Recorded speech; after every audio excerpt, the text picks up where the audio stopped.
எப்படியோ ஒரு வழியா வந்து மேலே ஏறி வந்திருப்பாங்க. அதுக்கப்புறம் வந்து பார்த்துட்டுருக்காங்க. கீழ எப்படி இறங்கலான்னு பிளான் பண்ணிட்டுருக்காங்க. கீழ பார்த்துட்டுருக்காங்க. அதுக்கப்புறம் வந்து திடீர்னு வந்து அங்க எதையோ தேடிட்டு இருக்காங்க. தேடிட்டு இருக்கும்போது டப்புனு வந்து ஃபோன் எடுத்து பார்க்குறாங்க. சிக்னல் இருக்கான்னு வந்து செக் பண்ணி பார்த்துட்டு இருப்பாங்க. சிக்னல் கிடைக்காததுக்கப்புறம் சிக்னல் பார்த்துட்டுருக்காங்க. கிடைக்குமான்னு. அதுக்கப்புறம் வந்து கிடைக்கலன்னு சொல்லி குழம்பிட்டு இருப்பாங்க. அவங்க ஏதாச்சும் பிளான் பண்ணலாம்னா எப்படின்னு வந்து சொல்லியிருப்பாங்க.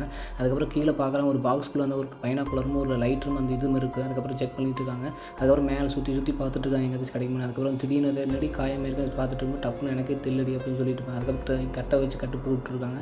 அதுக்கப்புறம் கீழ வந்து அவங்க பேக் கிடக்கு. அதுக்கப்புறம் சுற்றி முற்றி வந்து பார்த்துட்ருக்காங்க. பார்த்துட்ருக்கும்போது டப்புனு வந்து ஏதோ ஒரு வீடு மாதிரி தெரியும், கேரவன் மாதிரி. அதுக்கப்புறம் வந்து அவங்களும் வாங்கி பார்த்துட்ருக்காங்க. அந்த அமௌண்ட்டு அங்கே இருக்குது அப்படின்னு சொல்லிட்டு இருப்பாங்க. அதுக்கப்புறம் வந்து பார்த்தீங்கன்னா சிக்னல் கிடைக்கும் அவங்க பார்த்துட்டு டப்புனு வந்து அவங்க போஸ்ட் போட்டதுக்கு வந்து லைக் நிறையா வந்துருக்கு. அதை பார்த்து செக் பண்ணிட்டு இருக்காங்க. ஆமாம்ல நம்ம வந்து அங்கே தான் போஸ்ட் இது பண்ணால் அப்போ நாங்கள் வந்து அந்த டவர் கிடைக்கும்னு சொல்லி அது ஏதோ பிளான் பண்ணிட்டு இருக்காங்க. அதுக்கப்புறம் அங்கே போனால் டவர் கிடைக்கும் அப்படின்னு சொல்லிட்டு இருக்காங்க. அதுக்கப்புறம் பார்த்தீங்கன்னா வந்துட்டு வேறு ஏதோ சென்ட் பண்ணி அந்த வித மெசேஜை வந்து கீழே வந்து பாஸ் பண்ணலாம்னு சொல்லி அதுக்கப்புறம் டப்புனு வந்து ஒரு கைத்தில் தங்க போட்டு கீழே வந்து இறக்கி விட்டுருப்பாங்க. ஹைட் பத்தாதனால இவங்களே வந்து படிக்கட்டில் இறங்கி டப்புனு வந்து பார்த்துட்டு இருக்கும்போது டப்புனு வந்து கை கழுவுற மாதிரி இருக்கும்போது மேலே ஏறியிருப்பாங்க.